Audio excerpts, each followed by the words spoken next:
Paste එක හදාගන්න අපිට චොක්ලට් ග්‍රෑම් 43ක් ඕනේ. හරියටම මැනලා ගන්න නැත්නම් ඔයගලන්ට පදම වැරදෙන්න පුළුවන්. මම පාවිච්චි කරේ රිස්පරි ඩාර්ක් චොක්ලට් එක. චොක්ලට් දාන බෝල් එකේ වතුර කිසි දෙයක් රැඳෙන්න හොඳ නැහැ. මේ වගේ රබර් ස්පැචුලා එකක් ඕනේ කලවම් කරගන්න. ඩබල් බොයිලින් ක්‍රමයට අපි චොක්ලට් ඔක්කොම දිය කරගන්න ඕන හොඳටම.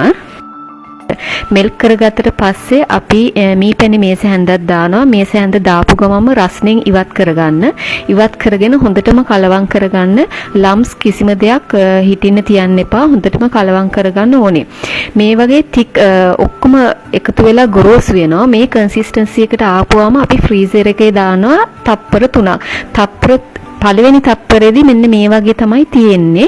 අතේ ඇලෙන නොඇලෙන ප්‍රමාණයට තප්පරෙන් තප්පරයට චෙක් කරගන්න. මේ තප්පර 3කට පස්සේ මේ වගේ හොඳට නීට් කරගන්න. අපේ ගම් පේස්ට් එකේ පදම එන විදියට නීට් කරගෙන මේ නීට් කරගත්තට පස්සේ අපි වැඩ කරනකොට හැමතිස්සෙම අයිස් බාත් එකක් තියලා තමයි වැඩ කරන්න ඕනේ. නැත්නම් චොක්ලට් එක දිය වෙනවා.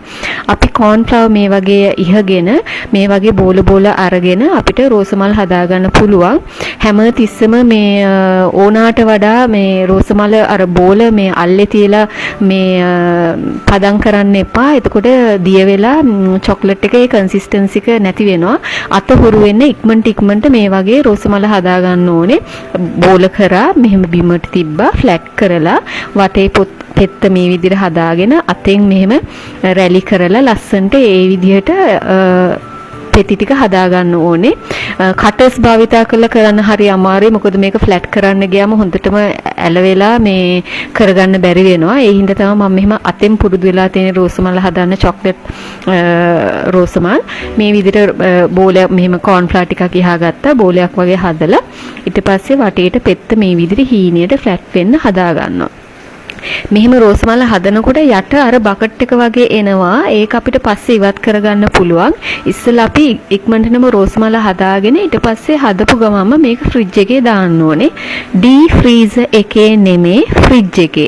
අපි බැටර් එක පමණයි ඩී ෆ්‍රීසර් එකේ තප්පර 3ක් තිබ්බේ. හරිද? මතක තියාගන්න. ෆ්‍රිජ් එකේ තමයි හදපු රෝසමල් ටික දාන්නේ. මේ විදිහට අපි ෂේප් අවුට් කරගෙන රෝසමල හදාගත්තට පස්සේ අපි මේක ෆ්‍රිජ් එකේ දානවා. මේ ෆ්‍රිජ් එකේ දාන්න කලින් මේ විදිහට තමයි තියෙන්නේ. දැන් මම ඒ වගේ පොයි රෝසමලකුත් හදාගත්තා. දැන් ඔන්න ලොකු රෝසමල ෆ්‍රිජ් එකකින් එළියට අරගෙන මම ඔන්න යට කියපු විදිහට කපා ගන්නවා. උස වැඩි නිසා කේක් එකේ තියන්න ලේසි වෙන්න මෙන්න මේ විදිහට ඊට පස්සේ ෂේප් අවුට් කරගෙන පාවිච්චියට ගන්නකම් මේක ෆ්‍රිජ් එකේ දාන්න. මේ බැටර් එකකින් පුළුවන් එක ලොකු රෝසමලකුයි මීඩියම් රෝසමල් දෙකකුයි හදාගන්න. ඔයගොල්ලන්ත් අනිවාර්යෙන් try කරලා බලන්න. හරි ලේසි. අත හුරුනන් පස්සේ හොඳටම ලේසි. bye